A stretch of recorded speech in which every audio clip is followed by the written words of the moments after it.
despre Iosif. We're going to continue that tonight. O să continuăm în această seară.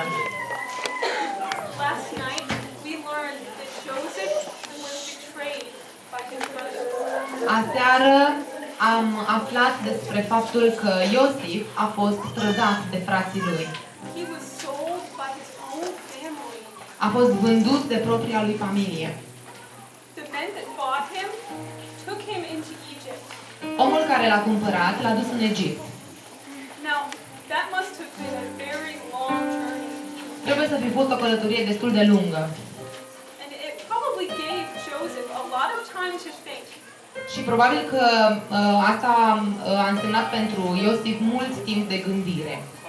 He probably wondered why all these things were happening to him. Probabil că se întreba în inima lui, în sufletul lui, de ce îi se întâmplă toate aceste lucruri. He could have been bitter and angry about what his brothers had done to him. Ar fi putut să fie nervos, supărat, furios pentru ceea ce frații lui i-au făcut. But instead, he decided to trust God and let him do his will. Dar în loc de asta, a decis să creadă, să aibă încredere în Dumnezeu și să-i facă voia. When they arrived in Egypt, Când au ajuns în Egipt, Joseph was bought by a man named Potiphar. Iosif a fost cumpărat de un om numit Potifar. Joseph worked for Potiphar in Potiphar's house. Iosif a lucrat pentru Potifar în casa lui. Joseph could have just been lazy and not done his work as well as he could have. Ar fi putut foarte bine să fie leneș și să nu facă absolut nimic, să nu facă munca așa cum ar fi trebuit să-și o facă. But he didn't do that. Dar nu a făcut asta. He knew that it would please God to do his best. Știa că Domnului îi face plăcere ca el să facă tot ceea ce poate mai bine. Potiphar saw that Joseph was a good worker. Potifar a văzut că Iosif era un om foarte muncitor. So he put Joseph at the head of his household. Așa că l-a pus pe Iosif ca și căpetenia casei lui. He was the head of all the other servants in Potiphar's house. El era căpetenia tuturor slugilor din casa lui Potifar. Because Joseph trusted God, he got promoted. Pentru că Iosif s-a încrezut în Domnul, a fost promovat. All the things leading up to this seemed very bad. Toate aceste lucruri păreau a fi foarte rele. But Joseph trusted God through it all. Dar Iosif avea încredere în Dumnezeu. Sometimes when we don't understand why things around us are happening, Câteodată, atunci când nu înțelegem de ce se întâmplă lucrurile din jurul nostru, we just need to trust God and let Him do what He wants with our lives. avem nevoie doar să ne încredem în Dumnezeu și să-L lăsăm să facă ceea ce crede El de cuvință cu viețile noastre. Now, Acum,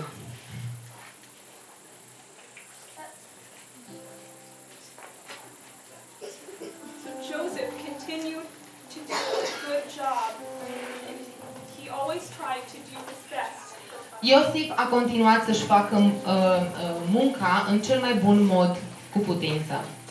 If there was something that he thought that he could do better, Dacă era ceva ce credea el că poate să facă mai bine, he learned more about it and tried to improve. învăța mai multe despre acel lucru și încerca să-și îmbunătățească calitățile.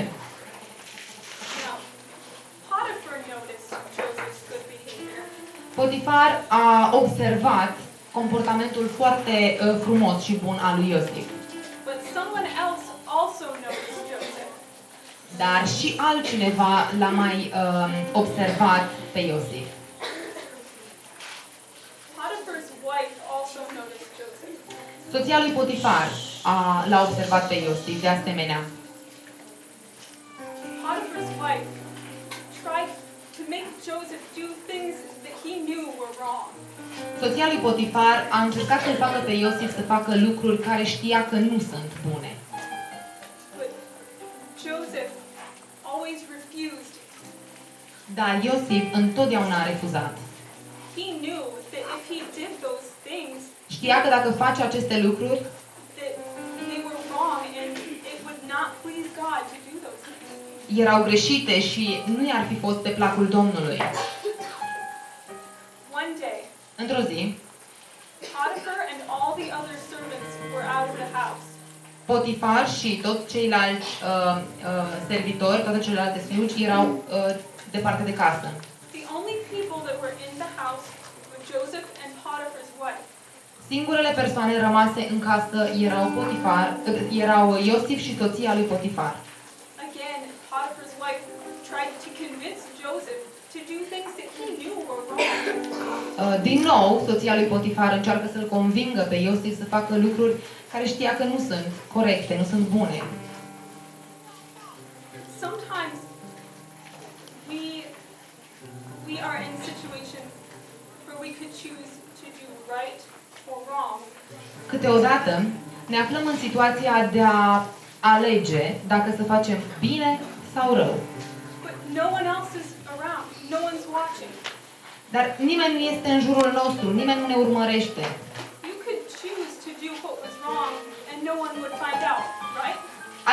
Ați putea să alegeți răul și să nu afle nimeni despre asta. That's not true though. Însă nu e adevărat. God is always watching. Întotdeauna Dumnezeu vede.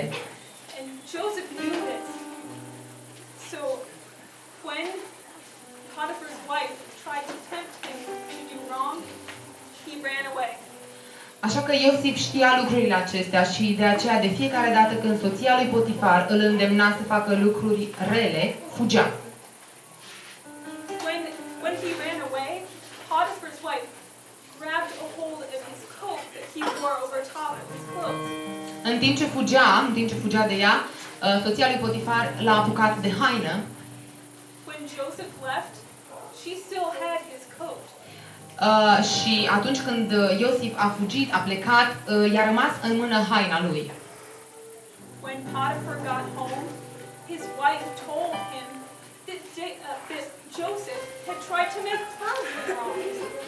Așa că atunci când Potifar s-a întors acasă, soția lui a spus că de fapt Iosif a fost cel care a îndemnat-o pe ea să facă lucruri greșite.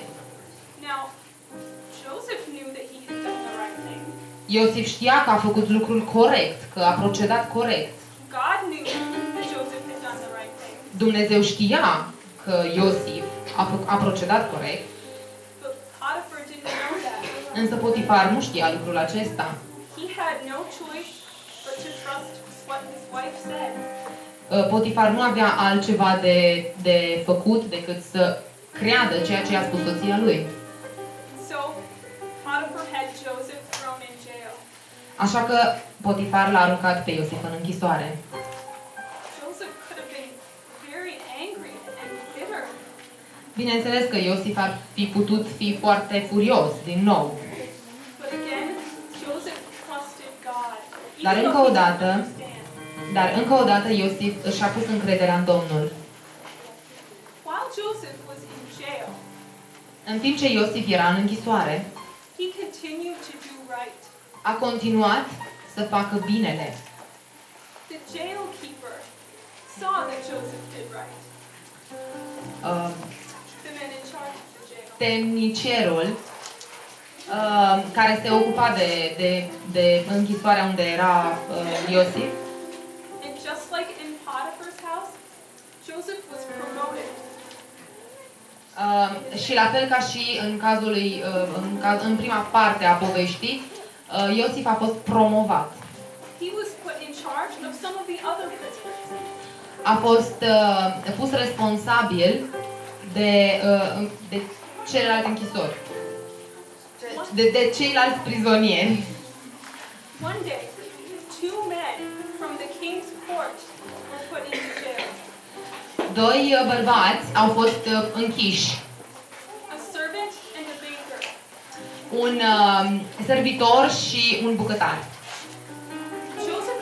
friends with these two men. Iosif a devenit prieten cu acești doi bărbați. One morning, Într-o dimineață, Joseph noticed that both the cook and the baker and the servant were very sad. Iosif a observat că acești doi oameni erau foarte triști. So he asked them, "What's wrong?" Așa că i-a întrebat ce s-a întâmplat cu ei. They explained to Joseph that they had had some very strange dreams. Ei i-au explicat lui Iosif că au avut niște vise foarte ciudate.